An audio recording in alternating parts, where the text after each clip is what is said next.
Hello everyone, welcome back to the DaniyalZi Show, episode 13. We're here with Alex Carlson, founder of Mind Matter Inc. Yeah. So this is really exciting. This is our first time we have a clothing brand on our show, and a new one, I'd say. Mm-hmm. How long have you guys been in business so far? We launched just in September, but this has been about a 2.5-year project for me. So in my head, this has existed a little while now, but we're just starting to scratch the surface of people discovering, what we're all about. So it's been fun. So it's a new project, and you're getting into it.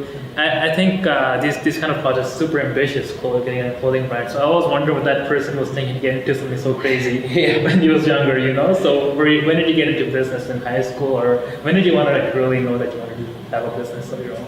Honestly, this is something that it's, I come from kind of the roots of entrepreneurship. My grandfather came from really nothing at all.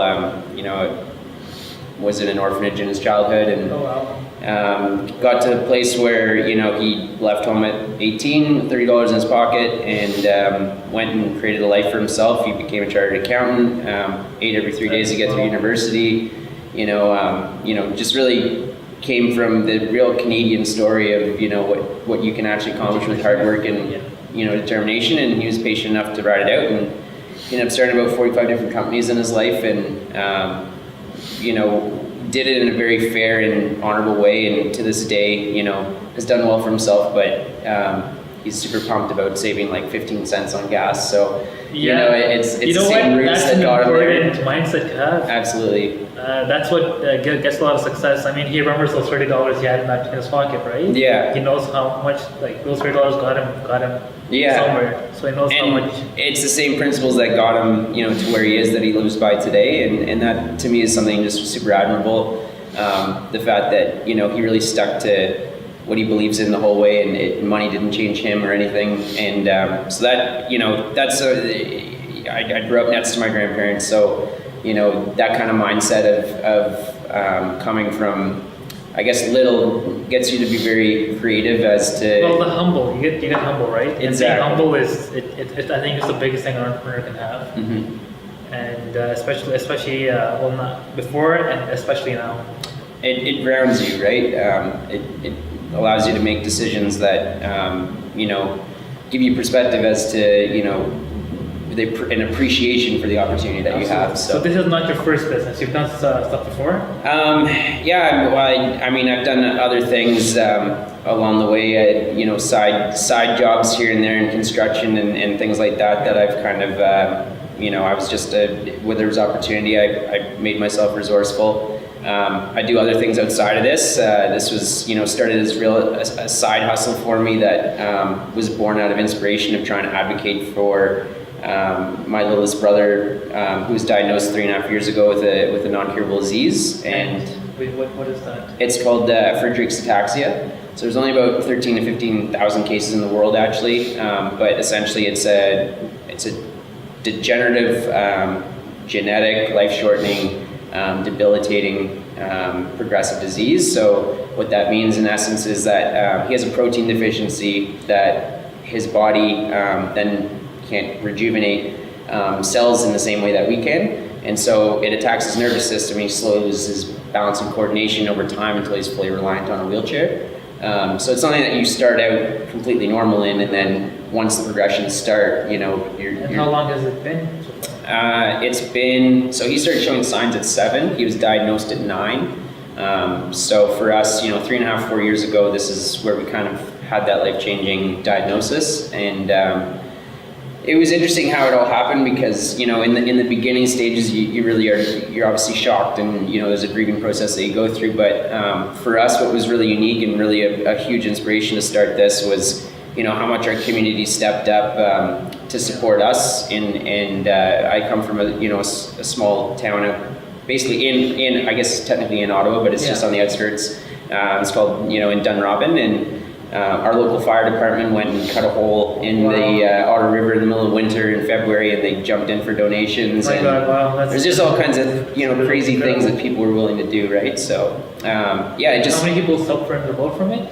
What's that? How many people did you say suffer? Around 13 to 15,000. So it's not very much at all. There's other forms of ataxia. This is one of the forms of ataxia, and it's one of the more severe forms of ataxia. There's a lot of side effects. You get scoliosis of the spine, and there's ultimately many times heart complications that go with it as well.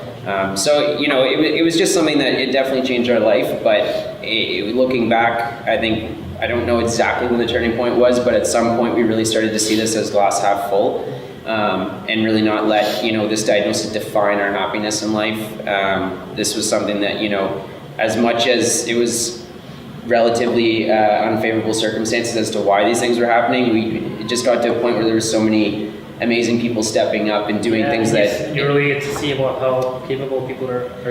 Even yourself, it gave you maybe a drive or a push to really get things done maybe faster, maybe get to where you want quicker. Well, it got us off the ground in a lot of ways, and when we really started to see what people, how much people cared, it just felt, really tough to thank everyone in a way that did it justice. And the reality is that we started to see all the good things that were happening, even though this was kind of a tough circumstance in the beginning.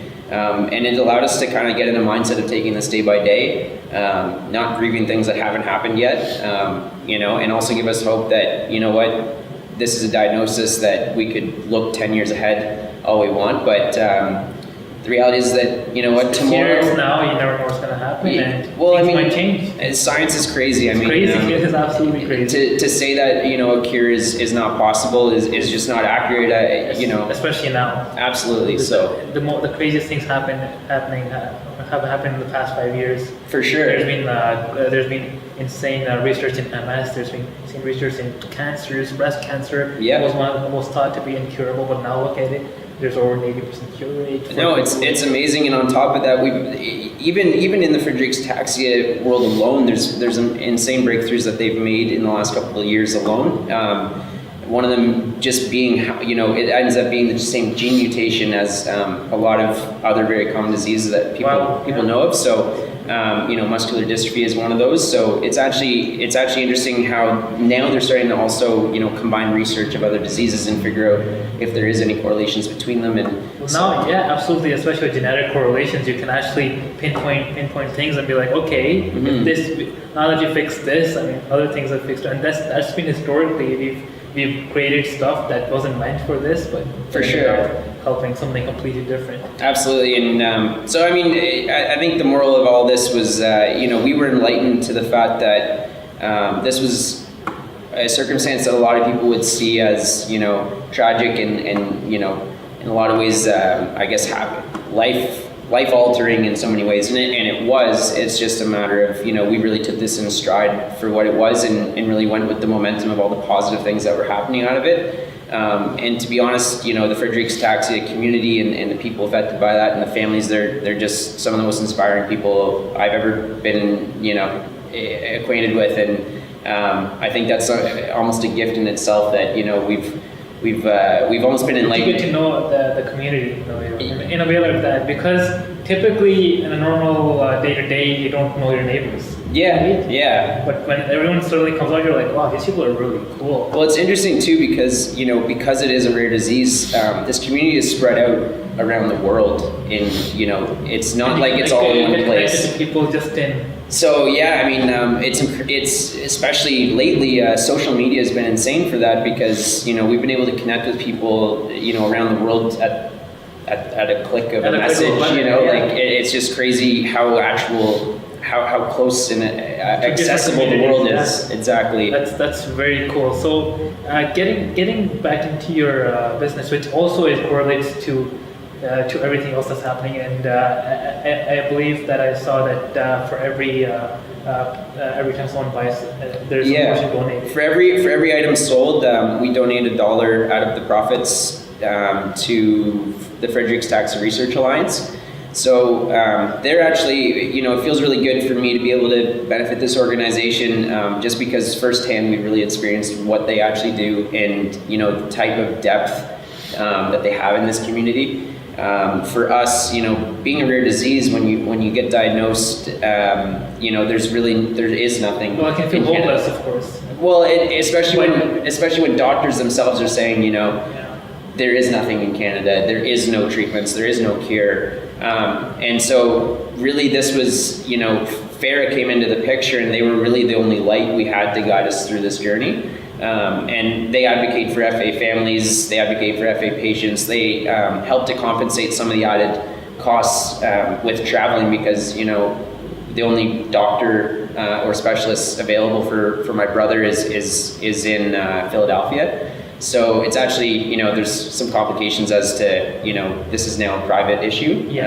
not funded by our Canadian healthcare system. So, it just, it's a little bit of a different world that we got exposed to, understanding kind of, the amount of money that goes into these things, the amount of government, I guess, what it takes to actually get a drug approved.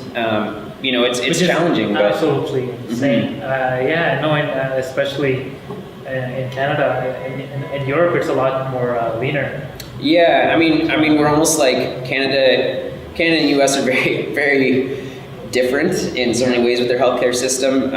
There's benefits maybe to both, but in our specific circumstance, we're somewhere in between, where it's like, because it's a rare disease and there is no opportunities in Canada to treat or having resources for it, we're forced to go over the border, and at that point, you're kind of on your own. It's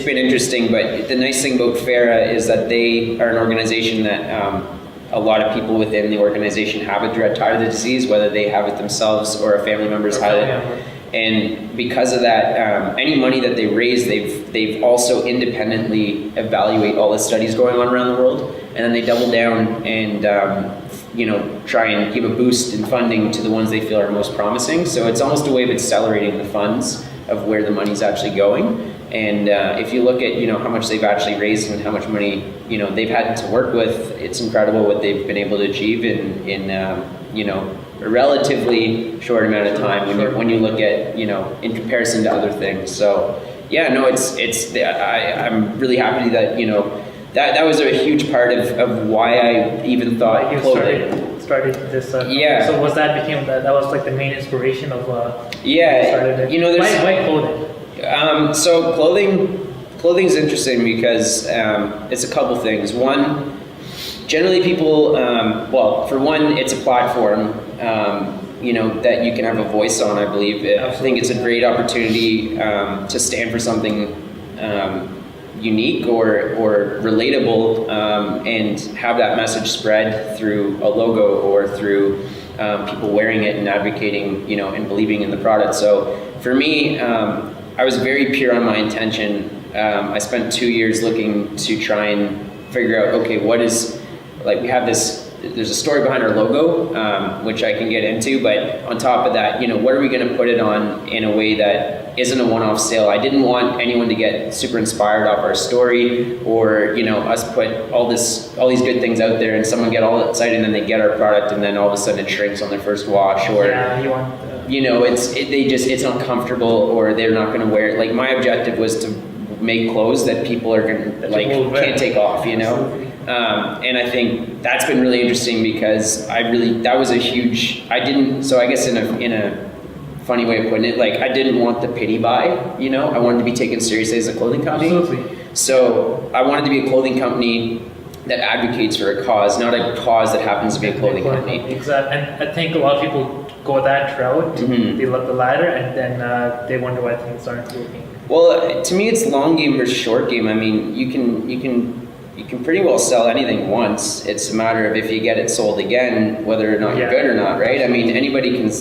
I don't mean to put it like this way, but you can try and fool someone into buying your product. But you're not building anything. For me, I wanted, I'm way more pumped about selling, one shirt and having that person reorder and advocate for us and be excited and happy to wear about it than 10 people who buy once and don't really get the depth as to what we're trying to Especially now accomplish. with social media, people will speak their thoughts. I feel like we're in an age now where the truth gets exposed, right? A amazing thing, but a bad thing for people who aren't doing the best quality of work. But you know what? On a macro, it's a really good thing, I think. Absolutely. Because, now it's like the cream's rising to the top in some ways of, you can't cut corners, and it almost is interesting for entrepreneurship in general because, now it's like, the hard work really does pay off if you're willing to put it in, and if you're getting those, taking those shortcuts, you're starting to get exposed. So I think as a whole, it's created, a ton of opportunity as well as a different kind of, carnage within entrepreneurship of competition, right? Absolutely. So you did mention you have a story in that book. It's really wondering what. Yeah. So Mind Matter Inc. was kind of, the idea behind it was like mind over matter is something that relates to me in my childhood. I was at 4 years old. I became septic, and I was getting very sick very quickly. Usually, when you get septicemia, it's when bacteria gets in your bloodstream, and usually, you have about 12-hour window before your organs are truly getting attacked. So, not to get too much into that, but essentially, at a young age, I was exposed to the fact that, really I beat the odds. I actually had it twice, which I actually don't know any doctors who have heard of someone getting septicemia twice. So for me, at a young age, I was getting tests and needles and this and that. And, now I think it's interesting because it really shaped my mindset in a big way for the rest of my life where, there's, as a 4-year-old, these are scary things happening to you. But my mom said something to me, mind over matter, like control your fear kind of thing, around the idea of getting over some of these hurdles that I had to do either way, whether I liked it or not. And once I actually got into that mentality, I was like super cool with needles. I overcome my fear. So later on in life, this is something that, through many different things in my life, it had meaning. And so I thought it was a great foundation and philosophy to base our brand off of. So it's not quite laid out in front of you, but when you look at our logo on first glance, you kind of see this unique handwriting, and it's actually my grandmother's handwriting. So I asked her to write out Mind Matter Inc. Ink is spelled with a K, specifically to play on Incorporated, but we throw ink on shirts. So we thought it was kind of clever. And then our whole brand is, on first glance, you see that the logo, is handwritten, and it's got something very unique about it. But on second glance, you start to see how we laid it out, to have mind underlined by the second M of matter. And then this kind of imperfectly perfect circle is meant to look like a stamp. So it's like we stamp everything we sell with our brand. Yeah. And this is your grandmother's handwriting? It's my grandmother's handwriting, yeah. So, the layout of it, and then it's as if we stamp everything that we sell with our brand. So it's kind of neat. And then this double M, once we had it laid out, we thought was super unique. So any of our embroidery stuff, we have the double M on its own. And it's as if we're putting our initials on everything we sell. So it's just an added layer to our story of like everything in our brand literally has, a meaning behind it. Yeah. And it's interesting because, there's a lot to us. And I think as people start to understand, the base elements of when they first get exposed, and then they start to fall into our content, and they get layer after layer of depth on what we're actually up to. That's the thing, people look at brands now, right? Yeah. It's quality plus the story. I'm in a position where, my decisions aren't dictated by money. Money is maybe a byproduct of, or maybe a guideline as to like if you're positive or negative, if you have something that you can actually run. But to me, that is not at all my motivation out of this. Essentially, I think I have pretty pure intentions with it. The whole reason for starting this actually was, back to the original story of people reaching out. It was amazing, and it was overwhelming to a certain point because, it becomes really difficult when you're in a position where you have something that, you do have to fight for. But you don't want to go around, like I didn't want to go around asking everyone continuously, donate. Exactly. I wanted to build a system that I could raise awareness through, but I wanted something that someone would buy regardless of the cause. And that was my foot in the door to spread our message, And I think that's the smartest. Mm-hmm. things you can possibly do, especially with any sort of cause. Or Yeah. it's providing people. It's just providing honesty and value. Right? That, and on top of that, there's one more layer to this, which is that, you know, I wanted to do $1 per sale because it's not a percentage, or it's a consistent number that, you know, yeah, it's a knock to our profit margin on everything that we sell. No problem to me, because it's the whole reason why we started this. Yeah. But on top of that, you know, I didn't want to inflate the price of our product for our cause so much as I wanted to just, you know, the fact that you know, $1 per sale, it's great, it all adds up, but it's also a foot in the door for a talking piece to spread awareness. And I think, you know, funds, the base root of funds is awareness. I mean, if people don't know about something, they can't help. So Ron, what are the costs of your clothing? So yeah, I mean, we range, hats and toques are $30 or $29, you know, $45. If I use rough numbers, but you know, sweaters range from 60 to 69, 45. So I mean, yeah, we're in the ballpark of a lot of, like, I think we're extremely competitive when we talk about what's out there, especially with good quality clothing. Well, like going back to quality, I think quality is so essential in clothing, and I see a lot of clothing. Just talking purely business, a lot of clothing coming out right now. Yeah, charging same prices, $80 to $900 per item. Yeah. But the quality is, and just printing it. Absolutely. Like, I think that's interesting that you bring this up, because, you know, that's why I feel good about our price point too, is that we're not selling the, you know, it doesn't cost us $3 a shirt to get, you know, we're going far and be above, you know, what our competition is paying for base product. You know, our margins, I'll you know, be honest, you know, our margins are not, I don't think, what other companies at our price point are, when you look at comparing the quality and everything like that. But it all factors into, you know, our strategy behind what we're doing, and basically, you know, in time we're going to figure out. Well, at the end of the day, especially with this a company that's provided with quality, I think there'll be enough people buying it where, like you said, the money doesn't matter; it'll come. Well, it's a long game. It's a long game ambition, 100%. Right? So when you look at, you're talking about you know, quality. I mean, the reason why that is, I think, is a lot of people are playing the short game too much.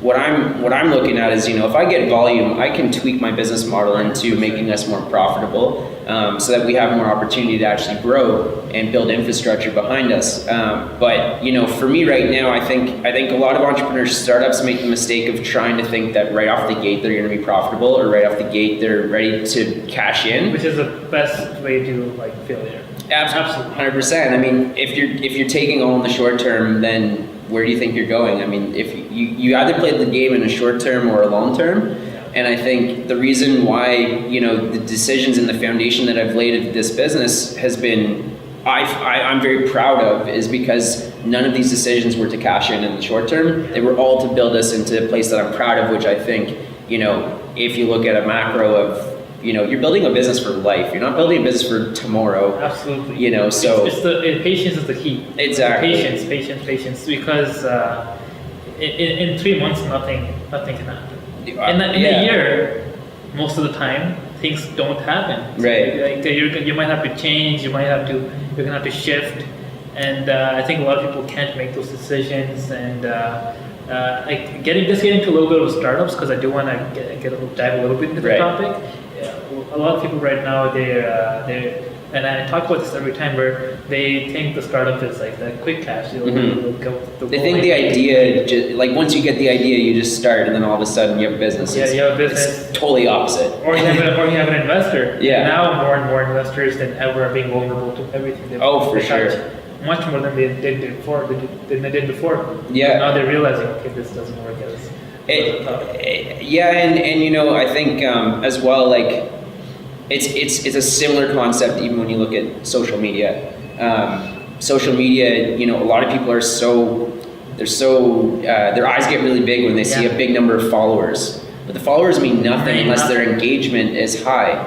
And I think that's something like that's something that's interesting. It's like you literally can tell if someone's built their following or if someone's bought their following. 100%, easily. Yeah, easily. And that's just a deeper insight as to like, it's just like business models where, you know, you can see when someone's built a business or someone has, you know, had a whole bunch of cash to spend in the short term and they look super fancy and pretty, and then all of a sudden when that runs out, you know, real life starts and they've built no momentum moving forward. I've seen that I've seen that with a couple of older clients I had where they came to me, they spent 10,000 on Facebook advertising just at home in the first month, and they spent it all on just reach, and they didn't set up a targeting. They said there's like global, it's like some bullshit. I was like, what's going on here? Yeah. And they got like 150,000 likes, but there was nothing. Yeah. Right. So and then there's the other way where you just buy your followers, and that's the absolute worst thing you can do. And I agree with you. A lot of people don't know what's going on social media. Where spending 5 months and getting 500 good likes from people that buy from you and love you and care what your story about everything you're doing. Yeah. That's what's. It's building sustainability, right? Like you start to know you've built something when you get the consistency. And I think, you know, it speaks to the bigger picture of, you know, a lot of these, you can like, again, you know, you can see who's built their following and who essentially, you know, is kind of playing the surface value game. And to me, I think a lot of this relates to depth versus width. And in order to build depth, you just gotta be patient, but patient and consistent and focused. I mean, for us, I think we have a pretty clear direction as to where we want to go with all this. For us, we want to actually pretty well skip box store retail completely and stay online. I mean, retail is doing that amazingly so. Yeah, and you know, I think as well, like, when you look at it, you know, this might be in a storefront, for instance, and you know, say these are two different companies, and someone comes up and feels both shirts, and maybe they look at the logos, but they just miss the entire point of our brand, and so, you know, they for don't us, see the story, they don't see anything, and I think that's also what drives retail down nowadays. It's interesting. The retail that's going really well. It's stores like Nordstrom, right? Because they have a story. They have, and they really display that within their stores. Yeah. Every single person in there is trained to have the story. It's like culture. It's culture. Yeah, absolutely. Like we're at an age now where, a day and age now too, where you know the whole demands of a consumer have changed. It's not just the lowest price point anymore. I mean, that's a factor. But you know what? I think speaks again to social media. We're in a global environment now where competition is so high that, you know, there's other people at your price point. So what next? You know, people want that X factor of, okay, not only am I getting a good product, but what is this company up to? Are they actually advocating for something good, or are they, you know, purely making profit, you know, protecting their profit decisions that may actually be a bad thing in society? Like, money as a whole kind of dictates what we as a society invest in, right? Yeah, so if you're supporting companies that, you know, don't actually have the best interests of society, it's just all self-serving, well, I mean, you, the consumer, are in control of that. And I think now, because of things like social media and, you know, us talking about people getting exposed, you know, consumers are now asking for kind of a triple bottom line approach. Like, they want a good product, they want a good fair price point, but they also want good intention in the practices. They want to know what's going on and what's behind every piece of article of clothing. Alex, before we wrap up, seeing as you've worked on this for 4 months, you got that right mindset.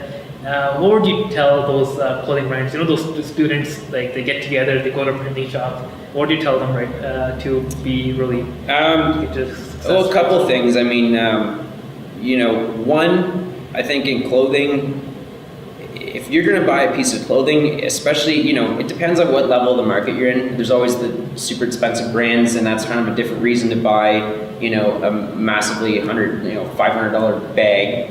Versus, you know, going to Zellers and getting a discount piece of clothing. Somewhere in between is kind of this marketplace where people want quality goods for, you know, a reasonable price, but in that realm, because you're appealing to kind of the middle level of the market, which is, I think, a lot of new clothing brands, you know, you have to really understand why you're doing it. I think anybody can slap a logo on a shirt. It doesn't mean anything unless you provide meaning for that, and communicating that, you know, is a big thing. I think clothing in itself, because it is, you know, an opportunity to literally advocate for something as well. I mean, you can have many different intentions with it, but I would say, you know, understanding as well that, you know, listening to your market without putting yourself too exposed. Like, I'm a big, you know, I don't think going out and trying to up your margins right off the bat is going to really help you too much. It's more about surviving in the short term until you've figured out what to double down on, and then you make your move. But as long as you can survive in the short term, like, go get another job, like, you know, go do something else, go, like, just understand that, you know, you got to stay on your path for a long, like, this was 2.5 years in the making to get here, and, you know, we're just scratching the surface. Well, there's no excuses to not do a side hustle, just to, especially now, there's so many things you can do. I'm going to share some things later on tomorrow on my blog, but there's so many things you can do to make money now. That's what's neat, is like, you know, we're in an age where, and, you know, if you look at, you know, past generations even, I mean, how many of them from 9 p.m. to 2 in the morning can actually reach anyone in the world? No one. Like, in business development. And that's just time that you have.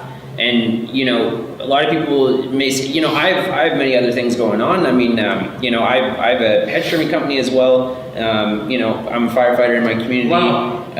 You know, I have this, and then I have a part-time job on top of that. And, you know, at the end of the day, that's how you hustle, though. I work 7 days a week, but, you know, it's, to me, yeah, it's a lot of work and things like that. But you know what? I believe in what we're doing. Our main message, and it's on the inside of every shirt, is courage to conquer. So, you know, our main objective was was to tell our story and inspire other people to have the courage to conquer the challenges in their life. And, you know, it's not about telling our story in a way that minimalizes anyone else's struggle.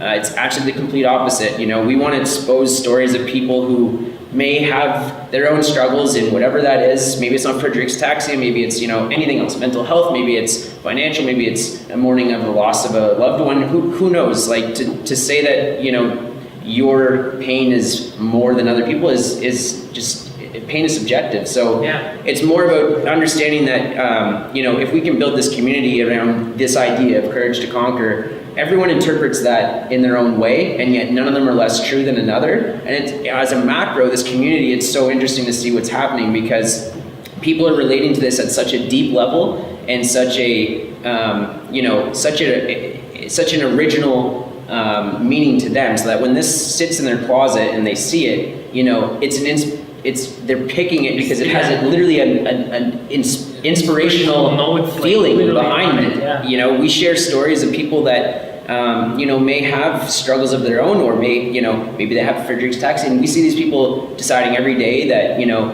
they're going to be happy, they can accept what's not going right, but also really it changes your values in so many ways. Love it. And yeah, I mean, our message is really courage to conquer. Courage to conquer. I mean, you know, that's really the place I wanted to come at with this.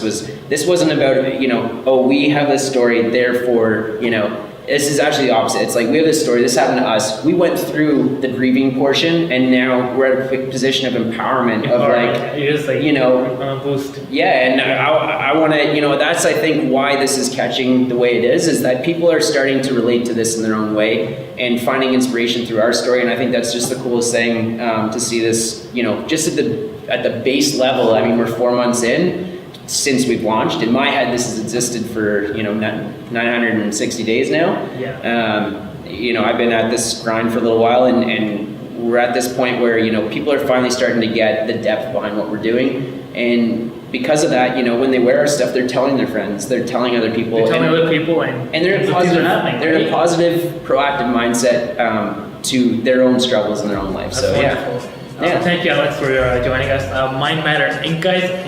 Appreciate it. We'll see you guys next time on the DaniyalZi Show. We're gonna have Alex's links on our description. We should definitely check out his clothing. This feeling is wonderful. The quality is great, and we'll see you guys next time. Bye.